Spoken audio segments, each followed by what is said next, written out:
সব আছে বাবা, কিন্তু ওর আচরণে বাবাজি, ব্যবহারে স্বামীর মনে ব্যথা, স্বামীর কলিজায় ব্যথা বাবাজি, ওই মনে ইবাদত বাবাজি আপনার কবুল হতেই পারে না বাবাজি রে আমার। কারণ বাবাজি আপনার হয়তো আপনারা শুনেছেন বাবাজি, আপনার স্বামীর পায়ে তলে কার জান্নাত বলুন তো? বিবির জান্নাত। আর পিতা মাতার কদম তলে সন্তানের জান্নাত, নাকি বাবা? শুনেছেন তো বাবাজি রে আমার, জান্নাত তো বাবা শুনেছেন। যেমন আমি বললাম, একজন মহিলা শুনেছিল যে আপনার স্বামীর পায়ের তলে বিবির জান্নাত। ও জালসা শুনে আপনার বাড়ি যে স্বামী শুয়ে আছে মশারি খাটিয়ে, বাবাজি খুলে ফেলে দেয় আপনার স্বামীর পায়ের তলে মাটি খুঁড়ছে কোদাল দিয়ে। তো স্বামী ঘুমতে উঠে যায়, কি করছিস মাথামুটি? বলে বকি না, তুমি লুকে ঘুমাও। বলে মাওলানা সারিউল বলে আছে, জীবন্তী বাড়ি, তোমার পায়ের তলে আমার জান্নাত ভরা আছে। তো স্বামী বলছে, আরে মাথামুটি, পায়ের তলে মাটি খুঁড়ে জান্নাত পাওয়া যাবে? যে জান্নাত নিতে হয় তো আমার পা টিপ। তার বিবি বলছে, আমি জান্নাত নিবও না, তোর ফাটা পা টিপবও না। জান্নাত নিবও না, তোর ফাটা পা টিপবও না। তোমার যা পায়ে ছিঁড়ি ছক্কর, ওই আমি জান্নাত পাই যেতে না পাই, তোমার আমি ফাটা পা টিপবো না তাই বলে, আর জান্নাত আমি নিবও না। তো বাবাজিরা আমার, পা ফাটা হোক আর গোটা হোক, স্বামীর পা কি না? হ্যাঁ, স্বামীর তো পা নাকি বাবাজিরা আমার। তো এই পায়ের তলাকার মাটি খুঁড়ে আপনার জান্নাত পাওয়া যাবে না। মহিলাদেরকে স্বামীর কথা মান্য করে চলতে হবে এবং স্বামীর সেবা করা লাগবে বাবাজিরা আমার। স্বামীর জন্য আপনার সাজাকুজু করতে হবে, সাজতে হবে এবং স্বামীর জন্য একটু হাসতে হবে বাবাজিরা আমার। এবং নবীজি বলছেন, আপনার স্বামী মাঠ ঘাট থেকে বাড়ি আসবে, বাজার থেকে বাড়ি আসবে, একটু ঝুলাটা আগিয়ে নিবে, একটু আগিয়ে যাবে। হ্যাঁ, স্বামীর সামনে আপনার একটু পানি নিয়ে আগিয়ে যাবে, একটা পাখা নিয়ে আগিয়ে যাবে, আবার সুন্দর ভাষায় বলবে, একটু বসেন, একটু গায়ে হাত বুলিয়ে দিবে বাবাজিরা আমার। তো স্বামীর ভালোবাসা বিবির প্রতি বাড়বে, বাড়বে না? বাড়বে বাবাজিরা আমার। তো সুবহানাল্লাহ বলতেছিলাম ব্রাদার, তাহলে জান্নাত বাবাজি নিতে হলে বাবা মাদের সেবা করতে হবে, মহিলাদেরকে স্বামীর সেবা করতে হবে। এখন তো মনে হচ্ছে বাপ, স্বামী তো সেবা, স্বামীর সেবা দূরে থাক, মানে বিবির সেবা স্বামীকে মানে করতে হবে, করতে হবে না? তাই মনে হচ্ছে বর্তমান সময়ে। কারণ এই যে লক্ষ্মী ভান্ডার পাচ্ছে বাবা, তোমার তো ভাত দে বা না দে দরকার নাই, লক্ষ্মী ভান্ডার আমার চলে যাবে। ব্রাদার নিয়েছিল, আমি লক্ষ্মী ভান্ডার বাবাজি ভাবছি যে লক্ষ্মী ভান্ডার পাচ্ছি, তুই ভাত দে বা না দে, তোর কথা আমি নিচ্ছি না, এতে আমার চলে যাবে।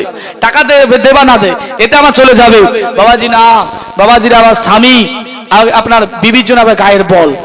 যে মহিলার স্বামী মারা যায়, ওই মহিলার গায়ের বল হারিয়ে যায়।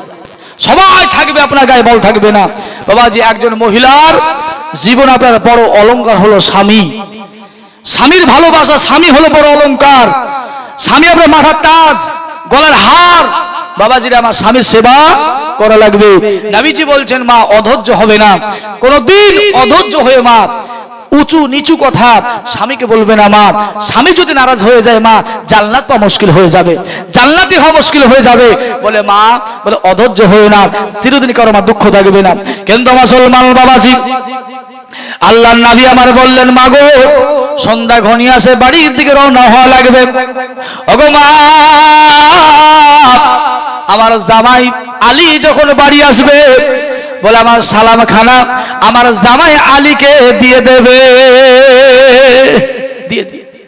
কিছুক্ষণ পরে বাবা শেরে খোদা আলী রাদিয়াল্লাহু তাআলা আনহু বাড়ি এলেন।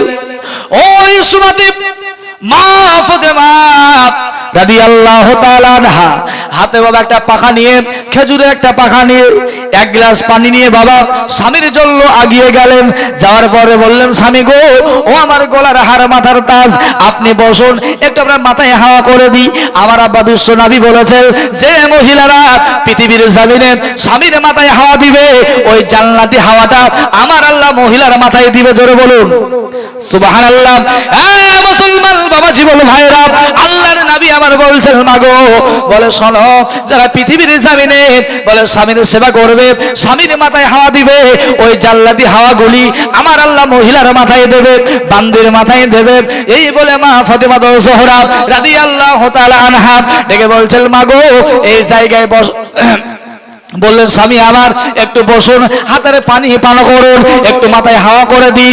এই বলে বাবা আপনার আল্লাহর নবীজির কন্যা মা ফাতেমা জোহরা একটু মাথায় হাওয়া দিলেন বাবা, আর আপনার একটু হাওয়া করলেন আর পানি খান দিলেন। আপনারা বলেন বাবাজি, যদি ওই জায়গায় আপনি আমি হতাম, ওই জায়গায় আপনি আমি হতাম, সকালে বাড়ি থেকে বের হয়েছি খালি ঝোলা নিয়ে, সন্ধ্যাবেলায় বাড়ি আসছি, যে ওই জায়গায় আপনি আমি হতাম, তা আপনার বিবি পানি দেবে, আমার বিবি পানি দিত, বাবাজি পানির পরিবর্তে গিলাস পাগড়ে মারতো, বলে পানি খেতে হবে না, গিলাসের বাড়ি খাও নাকি। বাবাজি পাখাতে হাওয়া করতো না, হাওয়ার পরিবর্তে ডামাটা আপনার 5 বাড়ি মারতো নাকি, হাওয়া খেতে হবে না, ডামাটার বাড়ি খাও নাকি বাবা, মারতো। কিন্তু সুবহানাল্লাহ আপনার আমার বিবির মতো তো না রে বাবা, তাই কিনা? এরকম কি আমার মা ফাতেমা? এরকম না। কোন মা ফাতেমা বাবাজি, যে মা ফাতিমাতুজ জোহরা 2 রাকাত নামাজে এশার পর থেকে নিয়ে আপনার সকাল হয়ে যেত, জোরে বলুন সুবহানাল্লাহ। কিতাবের মধ্যে লেখা আছে বাবা, হযরতে মা ফাতিমাতুজ জোহরা রাদিয়াল্লাহু তাআলা আনহা 2 রাকাত নামাজে পরিপূর্ণভাবে একবার আল্লাহর কোরআন খতম দিতেন এবং এশার পর থেকে নিয়ে ফজর হয়ে যেত, জোরে বলুন সুবহানাল্লাহ। এ মুসলমান বাবাজি, ও মা বোনেরা, মা ফাতিমাতুজ জোহরা রাদিয়াল্লাহু তাআলা আনহা ওই বাবাজি ফজরের আগে পর্যন্ত আল্লাহর দরবারে হাত তুলে বলতেন, মাওলা ও আল্লাহ, এত ছোট রাত্রি বানিয়েছো, তোমার ফাতেমা নামাজ পড়ে মজা পায় না। দেখেন বাবা, আমাদের মা বোনদের ঘুমিয়ে পেট ভরে না, শ্বশুর শাশুড়ি এলে যায়, ওঠো না গো বৌমা, ওঠো না গো বৌমা, ওঠো না গো বৌমা, 8টা বেজে গেল, 7টা বেজে গেল, বাবা ঘুম ভাঙে না। আর মা ফাতেমা 2 রাকাত নামাজে আপনার একবার কোরআন খতম করলেন, এশার পর থেকে নিয়ে ফজর হয়ে গেল, ডেকে বলছে, মাওলা তুমি এত ছোট রাত্রি বানিয়েছো, তোমার ফাতেমা নামাজ পড়ে মজা পায় না, জোরে বলুন সুবহানাল্লাহ, মজা পায় না। তারপরে বাবাজিরা আমার, আপনার বাড়ি আমার বাড়ির বোন, আপনার বাড়ি আমার বাড়ি আপনার বৌমা, আবার ডেকে ডেকে আবার উঠানো হলো, সকাল 8টা না হলে উঠবে না, সকাল 7টা না উঠবে না। তারপরে ওই পার্টি অফিসে গিয়ে আপনার শ্বশুরের চুগলামো করবে, শাশুড়ির চুগলামো করবে, বলে আমার শ্বশুরের কারণে আমার ঘুম হয় না, শাশুড়ির জন্য ঘুম হচ্ছে না। ওই পার্টি অফিস মানে হচ্ছে ওই পুকুরের ঘাট, পুকুরের ঘাট নাই, দিকে পুকুর নাই, ওই ঘাট হলো মহিলাদের পার্টি অফিস। ওখানে 4-5 জন মহিলা একত্রিত হবে, আর ওই পার্টি অফিসে 4-5 জন মহিলা একত্রিত হয়ে স্বামীর চুগলাম হবে, ভাসুরের দুর্নাম হবে, শ্বশুরের দুর্নাম হবে, শাশুড়ির দুর্নাম হবে, সব বাবাজি গাহাগাহি করবে, করবে না? করবে। বাবাজিরা আমার, আল্লাহ নবীজি বলছেন, তোমরা গোপনীয় বিষয় 3 জন ব্যক্তিকে বলিও না, গোপনীয় কথা 3 জনকে বলিও না, তোমার গোপনীয় সূত্র, গোপনীয় বিষয় 3 জনকে বলবে না। একটা হলো মহিলা, এদেরকে তোমার গোপনীয় বিষয় বলিও না। 2 নম্বরে হলো তোমার শত্রু, তোমার গোপনীয় বিষয় বলিও না। আর 3 নম্বরে হলো যে পাগল, যার বুদ্ধি কম, যে আপনার ব্রেন কম, একে তোমার গোপনীয় বিষয় বলিও না। বললে পরে কি হবে? তুমি আপনার ফেসে যাবে, তোমার বিপদ নেমে আসবে, অশান্তি নেমে আসবে। বাবাজিরা আমার, একজন ব্যক্তি একজনকে আপনার মেরেছিল, বুঝতে পারলে মার্ডার করেছিল, তো মৃত্যুর আগে বলেছিল মাল্লি, বলে একদিন ভুর ভুরিতে সাক্ষী দিবে, তো বলে যা যা হবে দেখা যাবে। তো মারা গেছে, 20 বছর হয়ে গেছে মারা যাওয়া, ওকে মেরে ফেলা 20 বছর হয়েছে। তো বাবাজিরা আমার, একদিন বৃষ্টি পড়ছে, পানি হচ্ছে, মেঘ হচ্ছে, এখন বাজে বৃষ্টি নাই, আছে বৃষ্টি, বাজে অনাবৃষ্টি, এত গরম থাকা যায় না বাপ। আল্লাহ নবী আমার বলেছেন 3 কারণে বৃষ্টি বন্ধ হয়ে যায়, হাদিস শরীফ আছে 3টি কারণে অনাবৃষ্টি হয়ে যায়।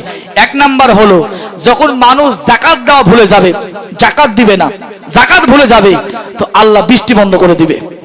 2য় নাম্বার হলো যখন বাবাজি আপনার মানুষ আপনার জেনায় লিপ্ত হয়ে যাবে, ব্যভিচারে লিপ্ত হয়ে যাবে, মানুষ যখন আপনার গুনাহে লিপ্ত হবে বেশি বেশি করে, তো আল্লাহ বৃষ্টি বন্ধ করে দিবে। 3 নাম্বার হলো বাবাজিরা আমার, যখন মানুষ ইবাদত ভুলে যাবে, গরিবের হক ছিনিয়ে খাবে, এতিমের হক ছিনিয়ে খাবে, তো আল্লাহ বৃষ্টি বন্ধ করে দিবে। বাবাজিরা আমার, জাকাত আছে? জাকাত নাই। এখন যদি বাবাজি জাকাতের কথা বলা হয়, জাকাত বললে পরে আপনার মানুষ বুঝতেই পারে না, বলে হুজুর জাকাত আবার কি? জাকাত কি রান্না করে খাই না ভাজি করে খাই? বুঝতেই পারে না।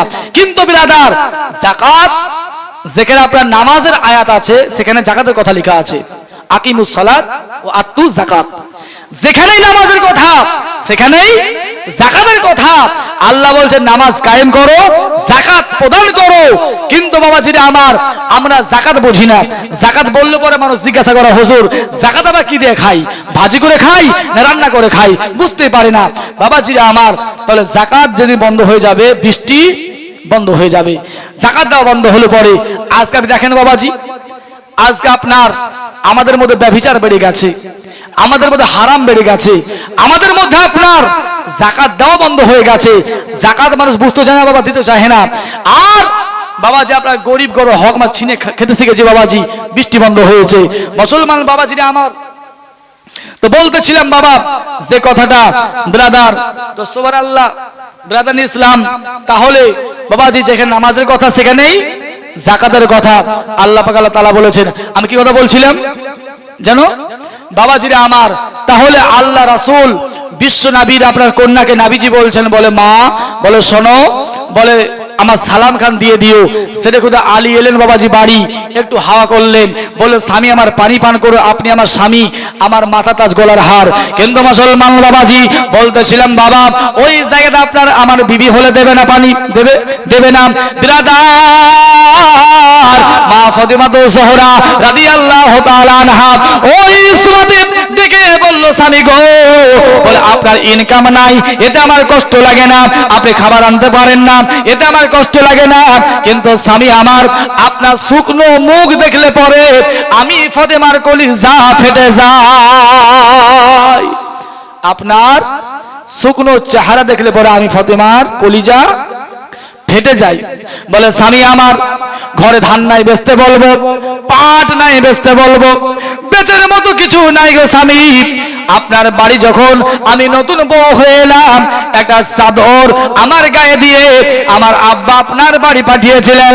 স্বামী গো, এই চাদরটা নিয়ে বাজারে যান, কোন একটা দোকানে বন্দুক দিয়ে দেন, আর 200 টাকা নিয়ে আসেন, বাজার হাট করে বাড়ি আনেন, চাল ডাল আটা নিয়ে বাড়ি আনেন। এই বলে মা ফাতেমা জোহরা রাদিয়াল্লাহু তাআলা আনহা চাদরটা বের করে দিলেন বাবা। একটা জায়গাতে এক ইহুদির বাড়িতে 200 টাকায় ধরে নেন বন্দুক দিয়ে, 100 টাকা দিয়ে চাল ডাল আটা নিয়ে বাড়ি এলেন, 100 টাকা পকেটে রাখলেন। আসার পরে বলছেন ফাতেমা, ও ফাতেমা, এ নাও আটা, নাও আটাগুলি সেনে ফেলো। আপনারা কি বলেন, ছানা না গোলা বলেন? কোনটা? আটা ছানা বলেন তো নাকি না গোলা বলেন? মালদা জেলে আপনার দিনাজপুর যাবেন, মালদা যাবেন, ওরা আটা গোলা বলে, বলে আটা গুলে ফেলো। বাবাজিরা আমার, বাবাজি আটা ছানা হয়ে গেল। আর ওই সময় শেরে খুদা আলী রাদিয়াল্লাহু তাআলা আনহু খেজুরগুলি ছাড়িয়ে ছাড়িয়ে দিলেন, আল্লাহর নবীর সুন্নাত পালন করলেন। মা আয়েশা রাদিয়াল্লাহু তাআলা আনহা বলছেন, আল্লাহর নবী যখন বাড়ি আসতেন, আমি আয়েশা রান্না হতো না, আল্লাহর নবী তরকারিগুলি কুটে কুটে নবী আমার দিতেন, চুলোয় জালটা নবী আমার দিয়ে দিতেন, খাবারগুলি নবী আমার ঘরে ভরে নিতেন। ব্রাদার, এটা হলো নবীর সুন্নাত। ওই সুন্নাতে আলী শেরে খুদা আলী খেজুর ছাড়িয়ে দিলেন, খেজুরের হালুয়া হবে, আটা দিয়ে রুটি তৈরি হবে। কিন্তু মুসলমান বাবাজি মা আয়েশা আরো বলতেছেন, আল্লাহর নবী সময় সময় খুমির গুলিকে আপনারা গোল গোল করে দিতেন। আপনারা কি বলেন? মেয়েরা কি বলে? লই বলে মেয়েদের ভাষায়। ওই আটাগুলি আপনার খুমির গুলিকে মানে গোল করে কি বলে? লই বলে। যে খুমিরকে আপনার গোল গোল করা হয় এটাকে লই বলে, আর যেটাতে আপনার ডাল ঘোটা হয় ওটাকে দই বলে। এক ভাবিয়েন না, বা দই আর লই দুটো আলাদা বিষয়। তো ওই আটার ওই গোলটাকে আপনার লই, আর ডাল ঘোটাটাকে দই বলা হয়। তো বাবাজিরা আমার, তো কি করলেন? আল্লাহর নবী আপনার গোল গোল করে দেন। তো মুসলমান বাবাজি আপনার হালুয়া হয়ে গেল, রুটি হয়ে গেল। ওই সময় বাবা মা ফাতেমা জোহরা ডেকে বলল, স্বামী গো, স্বামী আমার খাবার রান্না হয়েছে, বহুদিন পরে স্বামী গো একই পাত্রে একই জায়গায় বসে খাবার খাবো, আর আল্লাহর নবীর সুন্নাত পালন করব। লেয়া হলো খাবার একই জায়গায়, খাবার খাওয়া নবীর সুন্নাত। কি করলেন বাবা মা ফাতেমা জোহরা রাদিয়াল্লাহু তাআলা আনহা একটু রুটি ছিঁড়ে নিয়ে, একটু রুটি ভেঙে নিয়ে আপনার স্বামীর মুখে তুলে দিলেন। ওই সময় শেরে খুদা আলী একটু রুটি নেওয়ার পরে মা ফাতেমার মুখে তুলে দিলেন। এ মুসলমান বাবাজি, মা আয়েশা রাদিয়াল্লাহু তাআলা আনহা উনি বলছেন, বাবা আল্লাহর নবী আমার সময় সময় আমি আয়েশাকে নবী খাইয়ে দিতেন। আপনারা দিয়েছেন নাকি বলেন? আপনারা দিয়েছেন? কেউ আপনারা দেননি? তাহলে তো বউয়ের ভালোবাসা পান না, মারধর আপনার কমে না, ঝামেলা কমে না, ভালোবাসা জন্মায় না। বিরাদার, আপনার স্বামী স্ত্রী ভালোবাসা হলো জান্নাতি ভালোবাসা। যে ঘরে বাবা যত ভালোবাসা বাড়বে, ওই ঘরে তত বেশি আল্লাহর রহমত বর্ষণ হবে, তত বেশি উন্নতি পাওয়া যাবে। কিন্তু বাবা যে আমাদের আপনার স্বামী স্ত্রী মেল হলো বাবা ওই সাপ আর বিজির মতো মেল না। সাপ বিজির মেল দেখেছেন তো আপনারা? আপনার সাপকে দেখে আপনার বিজি দৌড়ে কামড়াবার লেগে, কাটবার লেগে, আর বিজিকে দেখলে আপনার সাপ পালিয়ে যায়, পালিয়ে যায় না? তো বাবাজি আপনারা দেখেন না আপনার এরকম বাবাজিরা আমার। তো বাবাজি আমাদের মেল স্বামী স্ত্রী আপনার মেল হলো আপনার সাপ আর বিজির মতো। বাবা ঝামেলায় ফুরাই না, ঝনঝড়ে আপনার অশান্তি ফুরাই না। কারণ বাবা ওই নবীজির সুন্নাত তো আমাদের মধ্যে নাই, নবীজির আদর্শ আমাদের মধ্যে নাই। সময় সময় বাবাজি বিবিদেরকে খাইয়ে দেবেন, আপনার জন্য বিবি জীবন দিয়ে দেবে, আপনাকে আদর্শবান মনে করবে, চরিত্রবান মনে করবে। সময় সময় বাবা একটা ডিম যদি হয় অর্ধেকটা নিজে খাবেন, অর্ধেকটা বিবিকে দিবেন, বলে তুমি খাও, তোমাদের রেখেছি। বিরাদার, একজন মহিলা চাই বাবা আমার জমি থাক বা না থাক, বাড়ি থাক বা না থাক, আমার স্বামী যেন আমাকে বুক ভরে আপনার ভালোবাসতে পারে। ভালোবাসা চাই, ভালোবাসা, আর কিছু নয় বাবাজি। মেয়েদের একটাই অভাব, সেটা হলো ভালোবাসার অভাব। বাবাজিরা আমার, যে মেয়েরা চলে যায় বাবাজি, পালিয়ে যায়, ছেড়ে যায়, একটাই কারণ, জানবেন যে ওর ভালোবাসার অভাব ছিল, জানবেন যে ওর ভালোবাসার অভাব ছিল বাবাজিরা আমার। তাহলে আপনার নবীর সুন্নাত হলো বিবিদেরকে খাইয়ে দেওয়া। দেখবেন আপনি খাইয়ে দিবেন, কি আনন্দ না পাবে, কি খুশি না হবে। আপনার জন্য তৈরি করে আপনার খাবার তৈরি করে দেবে, মাথায় হাওয়া করবে, আপনার পানি বহন করে দিবে, গোসল করিয়ে দেবে। মানে আমার স্বামী চরিত্রবান, আদর্শবান। বাবাজি আমাদের কি করি, একটা ডিম দিয়েছেন গোটায় আমি খেয়ে নিলাম, একটা মাছ দিয়েছে গোটায় আমি খেয়ে নিলাম। আর আমাদের বাবা অভ্যাস আছে, অভ্যাস নাই। অভ্যাসটা কি বলে, মাছের ফিচাটা ওই মেয়েটা খাবে, বলে মুরগির হাড়গুলো পাগুলো মেয়েটা খাবে, আর মাছের গোশের ভালো ভালো অংশগুলো ছেলে খাবে, স্বামী খাবে, এরা খাবে। এটা হলো অভ্যাস। কিন্তু নবীজির হাদিস হচ্ছে, তোমরা বাজার থেকে মাঠঘাট থেকে বাড়ি আসবে, খাবার দাবার নিয়ে বাড়ি আসবে, তো আগে তোমার মেয়েকে দাও, আগে তোমার মেয়েকে দাও, পরে ছেলেকে দাও। আর আমরা কি করি, বলে মেয়ে মানে মাটির ঢিপ, ও খেয়ে কি নাঙল বাহিবে নাকি, ও খেয়ে কি মাঠে যাবে নাকি, ধান কাটবে নাকি, বলে হাড় গুড় যা ওকে দে, বলে পচা ধসাটা ওকে দে, আর ভালো বলে গুলো খাবারটা ছেলেকে দে। বাবাজিরা আমার ভালো ভালো খাবার খাওয়ালেন, বড় হলো, আর জুতোর বাড়ি আপনাকে মারছে, মারছে না, মারছে আপনাকে। বাবাজি আপনার যতদিন ছেলের বিয়ে না হবে ততদিন ছেলে বাবার মায়ের, ছেলের বিয়ে হয়ে গেল 99% ছেলে আপনার বিবির হয়ে গেল, 5% আপনার, 5% আপনার। মন গেলে আব্বা বলে, না বলে না বলে, শ্বশুর আব্বা পেয়ে গেছে, আব্বা জান বলছে, আপনাকে বাপরে বলছে। বাবাজি কেন? আপনার শিক্ষার অভাব ছিল। ব্রাদার ইসলাম, তাহলে বাবাজিরা আমার, তো আল্লাহ নবীজি বললেন তোমরা খাবার দাবার নিয়ে বাড়ি এলে আগে মেয়েকে দাও, এটা আমি নবীর সুন্নাত। আগে মেয়ের হাতে দাও, তারপর ছেলেকে দাও। আমরা ভালো আপনার মুরগির ডিম, দেশি মুরগির ডিম ছেলেকে খাওয়াই, পোলট্রি মেয়েকে দিই, আমরা মাছের কাটাকুটিগুলো আপনার মেয়েকে দিই, ভালো পেটিগুলো ছেলেকে দিই, আমরা মুরগির ভালো অংশগুলো ছেলেকে দিই, আর হাড়গুড়গুলো আমরা মেয়েকে দিই। আমাদের বিচার নাই ভালো বাবাজি, আমরা নবীর সুন্নাত মে চলতে বাবা চলতে পারি না। কিন্তু ব্রাদার ইসলাম, মেয়েদেরকে মাটির ঢিপ মনে করবেন না, মনে করবেন না। আল্লাহ রাসূল বলছেন, যার ঘরে পর পর 3 কন্যা জন্ম হলো, যার ঘরে প্রথম কন্যার জন্ম হলো, তার ঘরে আল্লাহর রহমত নেমে এলো, আল্লাহর দয়া নেমে এলো, আল্লাহর রহমত নেমে এলো। আর আমাদের বাবা মনে হলো জহমত নেমে এলো, মনে হয় না? যদি আপনার বিটি হয়ে যায় তো শ্বশুরের মন খারাপ, শাশুড়ির মন খারাপ, ভাইয়ের মন খারাপ, স্বামীর মন পাওয়া যায় না। যদি কোনো মেয়ের পর পর 2টো বিটি হয়ে যায়, শ্বশুর বাড়িতে ভাত পাওয়াটাই মুশকিল হয়ে যায়। শুধু বিটি হয় বারবার, এনে বলে না, বলে। কিন্তু বাবাজিরা আমার জানবেন, আল্লাহর নবীর হাদিস, নবী আমার বলছেন, যার ঘরে কন্যার জন্ম হলো তার ঘরে আল্লাহর রহমত নেমে এলো, আল্লাহর কি এলো? রহমত নেমে এলো। যার পর পর 3টি কন্যা হলো এবং 3টি কন্যাকে সুশিক্ষিত করে ওর বিয়ে দিতে পারলো, ওই 3 কন্যার পিতা আর আমি নবী একই জান্নাতে বসবাস করবো। জোরে বলো সুবহানাল্লাহ। তো এই যে সৌভাগ্য আপনি কি নেবেন? নবীর সঙ্গে জান্নাত যাবেন, নবীর সঙ্গে জান্নাতে বাস করবেন, তো এর মতো সৌভাগ্য আপনার হতে পারে? হতে পারে না। তো বাবাজি মেয়েদেরকে মাটির ঢিপ মনে করিয়েন না, মেয়েদেরকে আপনার তুচ্ছ মনে করিয়েন না, দাসী বাদী মনে করিয়েন না। কারণ মেয়েদের সম্মান আমার নবী দিয়েছেন। কে দিয়েছেন? আমার নবী দিয়েছেন। আপনারা বলুন, এলাকায় তো আপনার বিয়ে হয় না? বাবাজি বিয়ে করতে গিয়ে আগে ইজিন বা কবুল বা বাবাজি ওই আপনার কান নিতে হয়, মেয়েটা নিতে হয় না আগে? যে আগে মেয়েটার ইজিন নিতে হয়, ওর পরামর্শ নিতে হয়। তুমি কি এই বিয়েতে রাজি আছো? তুমি অমুক ছেলেকে কবুল করলে? আপনারা বলুন, যদি ওই মেয়েটা একবার কবুল না বলে বা চুপ করে থেকে আছে, আপনার চুপ করে আছে বা মাথাও হিলেছে না, তো আপনারা বলুন যদি মেয়েটা কবুল না বলে তো বিয়ে হবে? হবে না। তাহলে বাবাজিরা আমার, তাহলে আপনি বিয়ে করতে গেলেন, মেয়েটা কবুল বললো না, রাজি হলো না, মাথাও হিলালো না, ইজিন দিল না, তো বাবাজিরা আমার, তো আপনার 14 গোষ্ঠীর ভাগ্য খারাপ। আপনি আর গোশ দিয়ে ভাত পাবেন না, ওই খালি গাড়ি আপনার ঘুরে বাড়ি যেতে হবে। যেতে হবে না? যেতে হবে। যদি মেয়ে কবুল না বলে আর কবুল বলে, তো আপনার 14 গোষ্ঠীর ভাগ্য ভালো, আপনি বউ নিয়ে বাড়ি যেতে পারবেন। আপনি বউ নিয়ে বাড়ি যাবেন নাকি বাবা? যেতে হবে। তো বাবাজিরা আমার, তাহলে আগে নবী বলছে আগে মেয়ের পরামর্শ নাও, ওর কবুলটা নাও, ও রাজি কিনা জানো, তারপরে ছেলে কবুল করবে। বাবাজিরা আমার, তারপরে নবী আমার বলেন তোমার পায়ে তোলা জুতো আর মহিলাদের পায়ে তোলা আল্লাহ জান্নাত। নবী আমার বলেছেন ব্রাদার ইসলাম।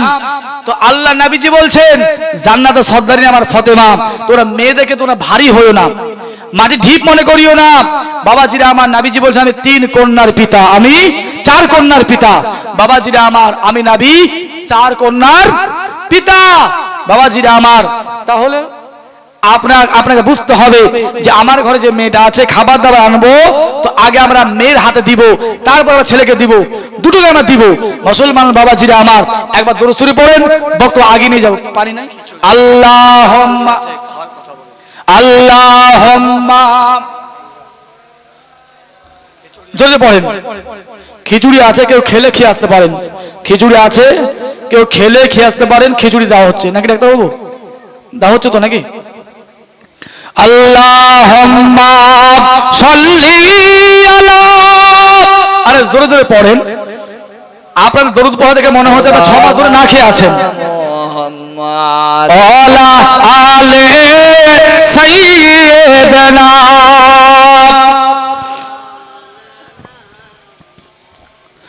সাল্লি আলা মুহাম্মাদি, সাল্লাল্লাহু আলা মুহাম্মাদ, हर दम ज़बां से निकलो, पाक नामे हर दम ज़बां से निकलो, सफियाना सैयद आलम नबी जी साह मदीना,